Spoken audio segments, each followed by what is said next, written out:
حضور غریب نواز کا ایسا آستانہ ہے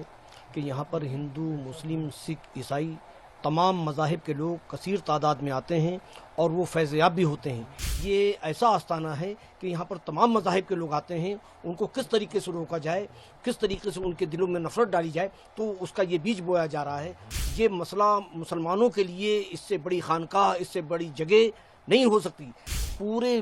ہندوستان کا مسلمان اس معاملے میں متحد ہے کہ حضور غریب نواز رضی اللہ تعالیٰ عنہ کی بارگاہ میں جو گستاخی ہوئی ہے یہ مسلمانوں کے لیے ناقابل برداشت ہے، اور ہم اس سلسلے میں جہاں پر بھی جانا پڑے گا وہاں پر جائیں گے۔ حضور غریب نواز کا ایسا آستانہ ہے کہ یہاں پر ہندو، مسلم، سکھ، عیسائی تمام مذاہب کے لوگ کثیر تعداد میں آتے ہیں اور وہ فیض یاب بھی ہوتے ہیں، اس لیے وہ برابر اپنی حاضری یہاں پر درج کرواتے ہیں۔ اب یہ فرقہ پرستوں کو دیکھا نہیں جا رہا ہے کہ یہ ایسا آستانہ ہے کہ یہاں پر تمام مذاہب کے لوگ آتے ہیں، ان کو کس طریقے سے روکا جائے، کس طریقے سے ان کے دلوں میں نفرت ڈالی جائے، تو اس کا یہ بیج بویا جا رہا ہے، اور اس سے کوئی اثر نہیں پڑے گا۔ جن کو فیض مل رہا ہے وہ برابر حاضری دیتے رہیں گے اور غریب نواز کا فیض عام سے عام تر ہوتا رہے گا۔ اس پورے معاملے میں راجستھان سی ایم سے ملنے کی کوشش کریں۔ دیکھیے، یہ معاملہ جو ہے راجستھان کے سی ایم کے علاوہ یہ سینٹرل منسٹروں تک اور پی ایم وغیرہ سے بھی ملاقات کی جا سکتی ہے، کیونکہ یہ مسئلہ مسلمانوں کے لیے اس سے بڑی خانقاہ، اس سے بڑی جگہ نہیں ہو سکتی۔ غریب نواز کا مسئلہ ہے، صرف ہم نہیں بلکہ پورے ہندوستان کا مسلمان اس معاملے میں متحد ہے کہ حضور غریب نواز رضی اللہ تعالیٰ عنہ کی بارگاہ میں جو گستاخی ہوئی ہے یہ مسلمانوں کے لیے ناقابل برداشت ہے، اور ہم اس سلسلے میں جہاں پر بھی جانا پڑے گا وہاں پر جائیں گے۔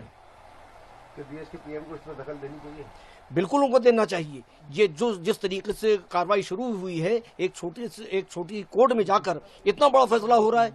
اور وہ ثابت کر دیا سپریم کورٹ نے کہ ان کو کوئی رائٹ اور کوئی حق نہیں ہے کہ معاملات کو آگے بڑھائیں۔ یہ وہاں کے لیے انہوں نے فیصلہ دیا ہے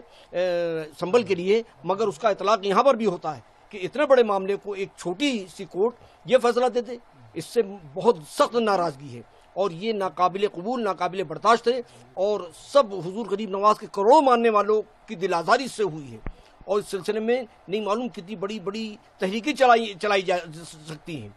کہ یہ معاملات جو ہیں فوراً قلعدم قرار دیں۔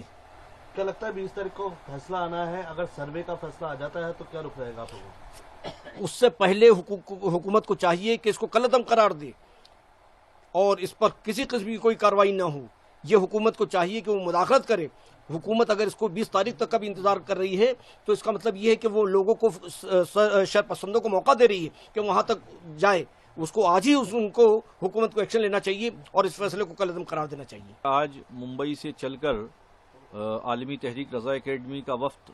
اجمیر شریف کی حضور غریب نواز کی بارگاہ کرم میں حاضری کی نیت سے حاضر آیا ہے، اور انڈیا سنی جمعیت العلماء کے بہت سارے ذمہ داران یہاں اکٹھا آئے ہیں اجمیر معلیٰ میں۔ یہاں آنے کا مقصد یہ ہے کہ درگاہ کے جو خدام حضرات ہیں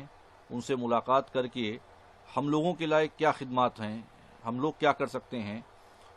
اس پر چرچا آج ہوئی ہے۔ رضا اکیڈمی کچھ کر رہی ہے اس پورے معاملے کو؟ رضا اکیڈمی نے کل سرزمین ممبئی میں ایک بہت بڑا احتجاج درج کرایا، اور اس کے سربراہ جو تھے علامہ سعید نوری صاحب نے، انہوں نے کہا کہ وہ شخص جس پر 18 کیسز ہیں، کرمنل کیسز ہیں، وہ ملک کے امن و امان کو خراب کرنے کے لیے اجمیر معلیٰ کی اور سلطان الہند عطائے رسول خواجہ معین الدین چشتی حسن سنجری حضور غریب نواز کی بارگاہ کرم میں جو ہے جس طریقے سے یہاں پیٹیشن اس نے دائر کیا، کہیں نہ کہیں اس کا مقصد یہ ہے کہ ملک کے امن و امان کو غارت کرنا، ملک کے امن و امان کو خراب کرنا۔ وہ شخص جس پہ 18 کیسز ہیں وہ اس طریقے کا اگر قدم اٹھاتا ہے تو اس سے صاف ظاہر ہے کہ وہ ملک میں جو قومی یکجہتی کا ماحول ہے، ہندو مسلم بھائی چارے کا جو ماحول ہے، اور حضور غریب نواز کا دربار جو ہندو، مسلم، سکھ، عیسائی سب کے لیے گہوارۂ امن ہے، اس امن کو متاثر کرنے کے لیے اس طریقے کی ایک سوچی سمجھی سازش ہے جس کا حصہ وہ بنے ہوئے ہیں۔ بار بار درگاہوں کو ہی نشانہ بنایا جا رہا ہے۔ درگاہیں جو ہیں وہ امن و امان کا گہوارہ ہیں۔ قومی یکجہتی اگر آپ کو دیکھنی ہے، ہندو، مسلم، سکھ، عیسائی کی ایکتا اگر آپ کو دیکھنی ہے تو وہ درگاہوں پہ دیکھنے کو ملتی ہے۔